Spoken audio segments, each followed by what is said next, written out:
1986 ஆண்டின் 4ஆம் இலக்க ஜனாதிபதிகளின் உரிமைகள் சட்டத்தை ரத்து செய்வதற்கான சட்டம் மூலமாக இது பாராளுமன்றத்தில் முன்வைக்கப்படவுள்ளது. இந்த சட்டமூலத்தை தயாரிப்பதற்கு ஜூன் 16ஆம் தேதி அமைச்சரவை அனுமதி வழங்கியுள்ளதுடன் சட்டமூலத்திற்கு சட்டம் அதிபர் அனுமதி வழங்கியுள்ளார். முன்னாள் ஜனாதிபதிகள் மற்றும் அவர்களின் வாழ்க்கை துணைக்கு வழங்கப்படும் சிறப்புரிமைகள் ஓய்வூதியத்தை தவிர ஏனையவற்றை இல்லாமல் செய்யும் வகையில் சட்டமூலம் தயாரிக்கப்பட்டுள்ளது. மிகவும் குறுகிய காலத்துக்குள் இது முன்னெடுக்கப்படும். எப்போது இது செயற்படுத்தப்படும் என நீங்கள் வினவியிருந்தீர்கள். மிக விரைவில் முன்னெடுப்போம். ஏதேனும் ஒரு வகையில் சட்டத்தில் திருத்தங்கள் மேற்கொண்டு மஹிந்த ராஜபக்சவின் பாதுகாப்பு தொடர்பாக ஒரு சிக்கல் நிறைந்த சூழ்நிலை ஏற்பட்டால், அதேபோன்று முன்னாள் ஜனாதிபதியாக இராஜதந்திர செயற்பாடுகளில் ஈடுபட தேவையான வசதிகள் வழங்கப்படாவிட்டால் அரசாங்கம் அந்த பொறுப்பை எவ்வாறு ஏற்றுக்கொள்ளும்?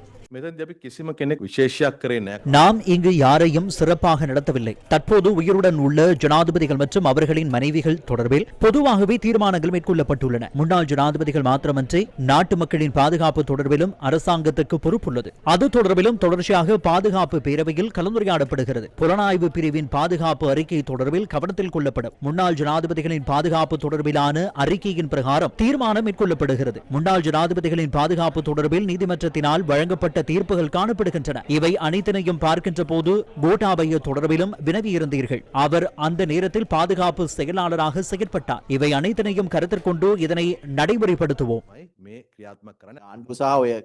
அரசாங்கம் மற்றும் மஹிந்த ராஜபக்ச தரப்பினருக்கு இடையில் ஏற்பட்ட வாத பிரதிவாதங்களை பார்க்கின்ற போது அரசாங்கத்திடம் இருந்து கடிதத்தை கோரியிருந்தனர். கடிதம் அனுப்பிய பின்னர் நாங்கள் செல்கின்றோம் என்று கூறியிருந்தனர். நாம் உரிய நேரத்தில் கடிதத்தை அனுப்புவோம், அப்போது செல்லுங்கள் என கூறியிருந்தீர்கள். எனினும் கடிதம் அனுப்பப்படவில்லை. இந்த திருத்தம் மேற்கொள்ளப்பட்ட பின்னர் வீட்டிலிருந்து வெளியேற்றுவதாக கடிதம் அனுப்பும் திட்டம் உள்ளதா? எதிர்க்கட்சியினர் அவரின் பாதுகாப்பினை உறுதிப்படுத்துவதற்காக அவரை சுற்றியே உள்ளனர். அவ்வாறான விடயத்தையே குறிப்பிட்டுள்ளனர்.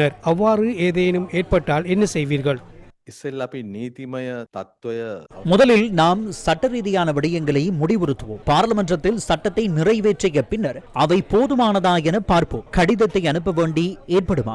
ஊடகங்களில் செய்தி வழியாகும் போது அதனை கவனத்திற்கு கொண்டு செயற்படுகின்றார்களா என்பதை அதன் பின்னர் பார்ப்போம். ஆகையினால் இது தொடர்பில் குழப்பமடைய வேண்டியதில்லை. இதற்காக முதலை கண்ணீர் வடிக்க வேண்டிய அவசியமும் இல்லை. அரசு அந்த வீடுகளை பெற்று நன்மை பயக்கும் விடயங்களுக்கு பயன்படுத்தும். அது தொடர்பில் குழப்பமடைய வேண்டியதில்லை. பாராளுமன்ற உறுப்பினர்களின் ஓய்வூதிய கொடுப்பனவை ரத்து செய்யும் திட்டம் இருந்தது. அதற்கு என்ன நடக்கும்? அதற்கான செயற்பாடுகள் முன்னெடுக்கப்படுகின்றன. அடுத்ததாக இதுவே முன்வைக்கப்படும்.